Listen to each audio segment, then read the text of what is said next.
Last 1 வீக்காக பார்த்தீங்கன்னா நான் ஐஃபோன் 13 ப்ரைமரி டிவைஸாக யூஸ் பண்ணின்னு இருக்கேன். ஐஃபோன் 13ஓட டிசைன் எப்படி இருக்குது, பேட்டரி எப்படி இருக்குது, கேமரா எப்படி இருக்குது, பர்ஃபார்மன்ஸ் எப்படி இருக்குது அப்படின்ற என்னோட யூசர் ரிவ்யூவை இந்த வீடியோவில் பார்த்துடலாம். வாங்க வீடியோக்குள்ளே போகலாம். I am Surya, welcome to Apple advice.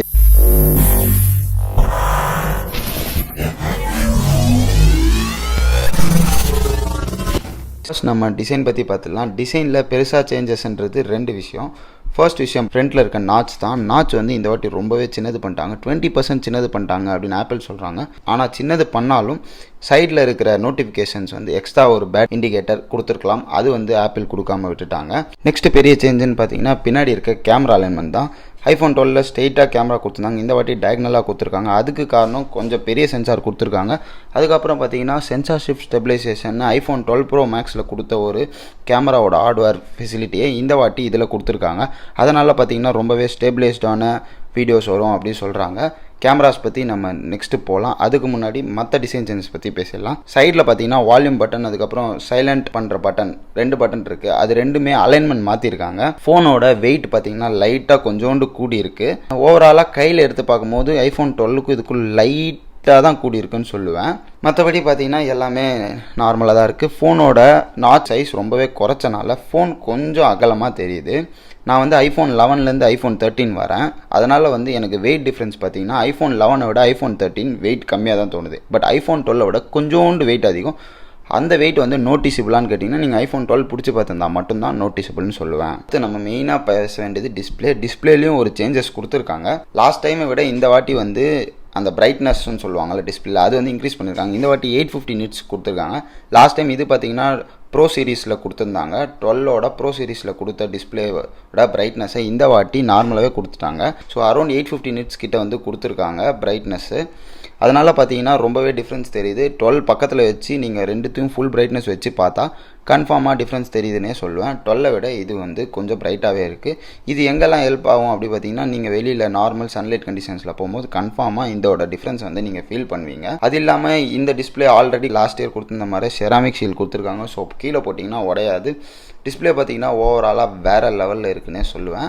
12 வந்து சூப்பராக இருந்தது. 12 விட 13 வந்து ரொம்பவே சூப்பராக இருக்குது. இதில் கொடுத்துருக்க டிஸ்பிளே வந்து OLED டிஸ்பிளே. ஸோ டிஸ்பிளேக்கு வேறு லெவல்னே சொல்லலாம். இதோட ஸ்பீக்கர்ஸ் பற்றி பார்த்துக்கலாம். ஸ்பீக்கர்ஸ் வந்து ரொம்ப லவுடாக இருக்குன்னு சொல்லுவேன்.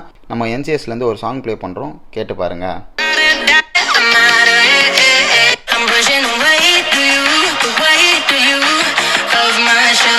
இந்த வாட்டி கேமரா வந்து ஓவர் அட்டென்ஷன் கொடுத்துருக்காங்கன்னு சொல்லலாம். ஐஃபோன் 12 கேமராவே சூப்பராக இருந்தது.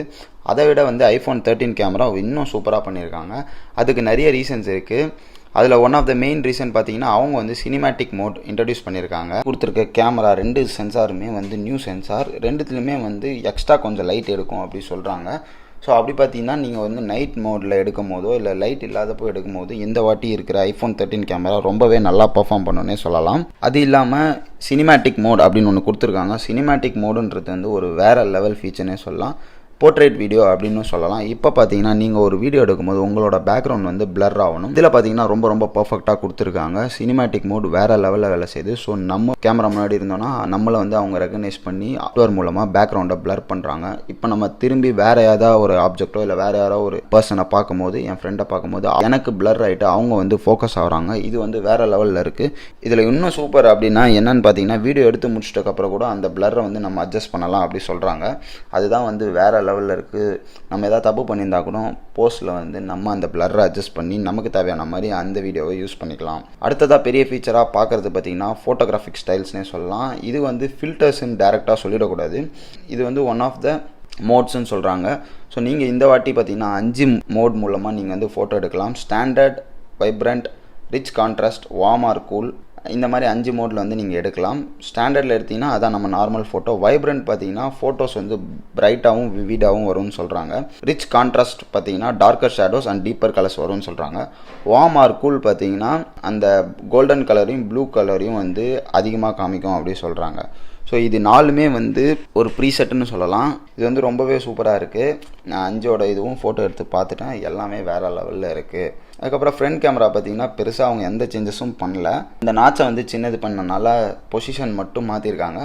மேபி நெக்ஸ்ட் இயர் அவங்க ஃப்ரண்ட் கேமரா மாற்றுவாங்கன்னு பார்க்கலாம். இதில் இன்னும் சூப்பர் என்னென்னா சினிமேட்டிக் மோட் ஃப்ரண்ட் கேமராலே கொடுத்துருக்காங்க. ஸோ ஃப்ரண்ட் கேமரா மூலமாகவும் வீடியோ எடுத்தாலும் பேக்ரவுண்ட் பிளர் வரும். அதுக்கப்புறம் மெயினாக அவங்க பண்ண சேஞ்சஸ்ன்னு பார்த்தீங்கன்னா பேஸ் ஸ்டோரேஜ் வந்து 128 GB மாற்றிட்டாங்க. ஸோ 128 GB மாற்றினால ரொம்பவே நல்லதாக போச்சு. லாஸ்ட் டைம் பார்த்தீங்கன்னா iPhone 12 70,000க்கு மினி விற்றாங்க, iPhone 12 வந்து 80,000 விற்றாங்க 64 GB. அப்போ நான் 85,000 கொடுத்தா தான் 128 கிடைக்கும். இந்த வருஷம் பார்த்தீங்கன்னா 80,000க்கே 128 GB தராங்க iPhone 13. ஸோ 5,000 rupees கம்மி பண்ணியிருக்காங்கன்னே சொல்லுவேன். ப்ரைஸிங் பற்றி பேசினே இருக்கும்போது கலர்ஸ் பற்றியும் பேசிடலாம். கலர்ஸில் பார்த்தீங்கன்னா 5 கலர் இருக்குது. ரெட்டு, பிங்க்கு, ஸ்டார்லைட், ப்ளூ, அதுக்கப்புறம் பிளாக்கை வந்து அவங்க மிட் நைட் அப்படின்னு சொல்கிறாங்க. இப்போ பார்த்தீங்கன்னா நம்மக்கிட்ட இருக்கிற வேரியண்ட் வந்து ஸ்டார்லைட். பிங்க்கும் சூப்பராக இருக்குது, கொஞ்சம் கேர்லிஷ் கலராக இருக்குதுன்னு சொல்லுவேன். பிங்க்கும் ரொம்பவே நல்லா இருக்குது. இப்போ பார்த்தீங்கன்னா பேட்டரி பற்றி பேசலாம். iPhone 11லேருந்து 12 வந்து ஒரு கொஞ்சம் 2 மணி நேரம் எக்ஸ்ட்ரா நிற்கும் அப்படின்றது நம்ம ஏற்கனவே பேசியிருக்கோம் நிறைய வீடியோவில். ஸோ 12லேருந்து இது 2.5 மணி நேரம் எக்ஸ்ட்ரா நிற்கும் அப்படின்னு ஆப்பிள் கிளைம் பண்ணுறாங்க. அதே மாதிரி நான் யூஸ் பண்ண வரைக்கும் நான் கடந்த 1 வீக்காக யூஸ் பண்ணுறேன். எனக்கு வந்து சார்ஜுன்ற இஷ்யூவே கிடையாது. லோ பேட்டரிக்கு போனதே இல்லை. நான் வந்து 30 to 80 சைக்கிள் தான் ஃபாலோ பண்ணுறேன். எனக்கு வேணும்னா சும்மா லைட்டாக ப்ளக் பண்ணனா போதும், செம்ம ஃபாஸ்ட்டாக சார்ஜ் ஆகுது அந்த 20 வாட்ஸ் ஃபாஸ்ட் சார்ஜர். அது இல்லாமல் இதில் மேக்ஸேஃப் சார்ஜிங் வேறு இருக்குது. அது வந்து 15 வாட் சப்போர்ட் பண்ணும். மேக்ஸேஃப் அக்சசரிஸும் இந்த iPhone 13 சப்போர்ட் பண்ணும். 12க்கு சப்போர்ட் பண்ண எல்லா அக்சசரிஸும் இந்த iPhone 13க்கும் சப்போர்ட் பண்ணும். ஸோ இப்போ சார்ஜுன்னு பார்க்கும்போது எனக்கு வந்து ஒரு ஃபுல் டே சார்ஜ் கிடைக்குது. நான் வந்து ஒரு ஐஃபோனில் ஃபுல் டே சார்ஜ் வந்து iPhone 11ல் நார்மல் ஆவரேஜ் யூஸ் பண்ணால் கிடச்சிருந்தது. பட் iPhone 13 பார்த்தீங்கன்னா ஒரு ஃபுல் டே பேட்டரி கிடைக்குதுன்னே சொல்லலாம். நீங்கள் என்ன தான் இன்னும் கொஞ்சம் ரஃப் யூஸ் பண்ணாலுமே இந்த iPhone 13 பார்த்தீங்கன்னா ஒரு ஃபுல் டே பேட்டரி கிடைக்குது. நான் சொல்கிறது வந்து நார்மல் கேமிங், நார்மல் எல்லாமே பண்ணுறது. ஹெவி கேமராக இருந்தால் கன்ஃபார்மாக நீங்கள் சார்ஜ் போட்டு தான் ஆகணும். பட் நான் பார்த்த ஐஃபோன்லே இதுதான் ஒன் ஆஃப் த பெஸ்ட் பேட்டரினே சொல்லலாம். நிறைய வீடியோ ரிவ்யூஸ் பார்த்தா அதில் பார்த்தீங்கன்னா இது 13 Pro மோரார்லெஸ் சேமாக நிற்கிது. இதுக்கப்புறம் இருக்கிற பெஸ்ட் பேட்டரி பார்த்தீங்கன்னா 13 Pro Max. அது வேறு லெவலில் பண்ணிட்டாங்க battery. Comparing to iPhone 13 Pro series, iPhone 13 வந்து கொஞ்சம் பட்ஜெட் கம்மி. நீங்கள் iPhone 13 வாங்கினீங்கன்னா ஒரு பர்ஃபெக்ட் பேட்டரி கிடச்சிரும். சரி, லாஸ்ட்டாக நம்ம மெயினான விஷயத்துக்கு வந்துடும். இவங்க வந்து A15 பயானிக் சிப்செட் யூஸ் பண்ணியிருக்காங்க. ஸோ பர்ஃபார்மன்ஸ் பற்றி பேசிடலாம். பர்ஃபார்மன்ஸ்னு பார்த்தீங்கன்னா iPhone 13 ஒரு வேறு லெவலான ஃபோன்னு சொல்லலாம். ஃபர்ஸ்ட் டைம் ஆப்பிள் பார்த்தீங்கன்னா iPhone 13க்கும் ப்ரோ சீரிஸ்க்கும் ஒரு டிஃப்ரென்ஸ் கொடுத்துருக்காங்க. ஜிபியூவில் பார்த்தீங்கன்னா ஒரு கோர் கம்மியாக இருக்குது. அதுக்கப்புறம் பார்த்தீங்கன்னா CPU வந்து சேமான CPU தான். ரேமும் அதுக்கேற்ற மாதிரி கம்மியாக இருக்கும். பட் அதெல்லாம் அவங்க மென்ஷன் பண்ண மாட்டாங்க. பட் iPhone 13க்கு இதுவே வந்து சூப்பர் போதும் அப்படின்னு நான் நினைக்கிறேன். அவங்க வந்து இந்த சேஞ்சஸ் பண்ணுறாங்கன்னா இந்த ஃபோனுக்கு இதிலே வந்து மேக்ஸ் பர்ஃபார்மன்ஸ் நமக்கு வந்துடும். அந்த ஃபோனுக்கு 120 Hz இருக்குது அந்த iPhone 13 Pro சீரிஸ்க்கு. அதனால் வந்து எக்ஸ்ட்ரா பர்ஃபார்மன்ஸ் தேவை, எக்ஸ்ட்ரா கிராஃபிக் பர்ஃபார்மன்ஸ் தேவை அப்படின்னு ஆப்பிள் நினைக்கலாம். அது எல்லாமே அவங்க வந்து பக்காவாக ரிசர்ச் பண்ணி தான் பண்ணியிருப்பாங்க. அதனால் வந்து பர்ஃபார்மன்ஸ் பற்றி ரொம்ப பெருசாக யோசிக்கணும். டே டு டே யூஸில் பார்த்தீங்கன்னா நான் iPhone 11லேருந்து இங்கே வந்திருக்கேன். எனக்கு வந்து இந்த ஆப்ஸ் மூவ் பண்ணும்போது இன்னும் வந்து நான் ஸ்மூத்தாக ஃபீல் பண்ணுறேன். அது ஏன்னு தெரியல, இன்னும் கொஞ்சம் ஸ்மூத்தராக ஃபீல் பண்ணுறேன். எனக்கு வந்து பெருசாக 120 Hz வந்து ஒரு பெரிய ஃபீச்சராக நான் ஃபீல் பண்ணல. நான் 120 Hz இருக்கிற ஃபோனை யூஸ் பண்ணி பார்த்தேன். எனக்கு வந்து 60 Hz ஸ்மூத்தாக தான் இருக்குது. பட் நிறைய பேருக்கு அது பெரிய ஃபீச்சராக இருக்கலாம். அப்படி இருந்தீங்கன்னா நீங்கள் iPhone 13 Pro சீரிஸ் கன்சிடர் பண்ணுங்கள். ஃபைனலி பர்ஃபார்மன்ஸ் வந்து வேறு லெவல்னு சொல்லலாம். இதில் PUBG வந்து விளையாடி பார்த்துட்டேன். ஆல்ரெடி 12லேயும் 11லுமே PUBG ஹேங் ஆகாது. இதில் கன்ஃபார்மாக ஹேங் ஆக போகிறதில்ல. நான் அதுக்கப்புறம் வீடியோ எடிட்டிங்ஸ்லாம் பண்ணி பார்த்துட்டேன். சும்மா அசால்ட்டாக ஹேண்டில் பண்ணுது. ஏன்னா 11, 12லுமே அசால்ட்டாக ஹேண்டில் பண்ணும். எக்ஸ்ட்ரா பர்ஃபார்மன்ஸ் வந்து நோட்டிஸபிள் இல்லை டே டு டே யூஸில். ஒரு நார்மல் யூஸராக இருந்தால் கன்ஃபார்மாக நீங்கள் வந்து இந்த எக்ஸ்ட்ரா பர்ஃபார்மன்ஸை நோட்டீஸ் பண்ண மாட்டீங்க. ஓகே, இப்போ இதோட ப்ரைஸிங் வச்சு 12ஓட ப்ரைஸிங் வச்சு பேசிடலாம். 12 பார்த்தீங்கன்னா 70,000 ஆர் 71,000க்கு 128 GB கிடைக்குது. iPhone 13 பார்த்தீங்கன்னா 80,000 கிடைக்குது, 6,000 கேஷ்பேக். 12க்கு ஒரு 3-4,000 கேஷ்பேக் இருக்கும். ஸோ மொத்தமாக பார்த்தீங்கன்னா ஒரு 9K டிஃப்ரென்ஸ் வருதுன்னு வச்சுக்கோங்க. நீங்கள் வந்து ஃப்ளிப்கார்ட்லலாம் வாங்குறவங்களா இருந்தால் அதெல்லாம் நிறைய வித்தியாசம் வரும். ஃப்ளிப்கார்ட் என் ஃப்ரெண்ட்ஸ் 46Kக்கு வாங்கினாங்க. அதெல்லாம் வந்து வேறு லெவல் டீலு. 46Kக்கு iPhone 12 வாங்கினீங்கன்னா அதை விட worth to buy வந்து எதுவுமே கிடையாது. ஸோ அதை விட்டுருங்க. நார்மலாக வந்து ரேட்ஸ் பற்றி பேசுவோம். 71K 80Kன்னு இருக்கும்போது 9Kக்கு எக்ஸ்ட்ரா உங்களுக்கு கிடைக்க போகிறது எக்ஸ்ட்ரா பேட்ரி. அந்த battery difference is huge. Extra camera and cinematic mode, அதுக்கப்புறம் இந்த ஸ்டைல்ஸு. இந்த எக்ஸ்ட்ரா கேமரா வந்து ரொம்ப கேமரா எனக்கு முக்கியம், நான் வந்து ஃபுல் டீட்டெயில்ஸ் வந்து இது பண்ணுவேன் அப்படின்னு நினைக்கிறவங்களுக்கு கன்ஃபார்ம் இந்த எக்ஸ்ட்ரா கேமரா தேவை. எக்ஸ்ட்ரா பர்ஃபார்மன்ஸ் இது வந்து இங்கேருந்து 2 years கழித்து உங்களுக்கு வந்து டிஃப்ரென்ஸ் தெரிய ஆரம்பிக்கும். ஸோ நீங்கள் ஃபோனை ரொம்ப நாள் வச்சுக்க போகிறீங்க அப்படின்னா கன்ஃபார்மாக இந்த எக்ஸ்ட்ரா பர்ஃபார்மன்ஸ் வந்து உங்களுக்கு தேவைன்னே சொல்லுவேன். A15 ஒரு வேறு level processor compared to A14.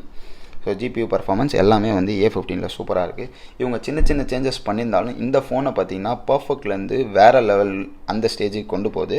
So iPhone 13 ஒரு நல்ல பை தான், கன்சிடரிங் 9000 தான் ப்ரைஸில் இன்க்ரீஸ். அதனால் ஒரு நல்ல பை தான். உங்களுக்கு 6000 அந்த கேஷ்பேக் யூஸ் பண்ணிங்கன்னா ரொம்ப ரொம்ப சூப்பரான பை. iPhone 13 எல்லாருமே வாங்கலாம். நீங்கள் ஒரு ஐஃபோன் வாங்கணும்னு நினச்சா கன்ஃபார்மாக இதான் உங்களோட இயர். இந்த iPhone 13 வாங்குங்க. தேங்க்ஸ் ஃபார் வாட்சிங் apple advice. See you in a new video.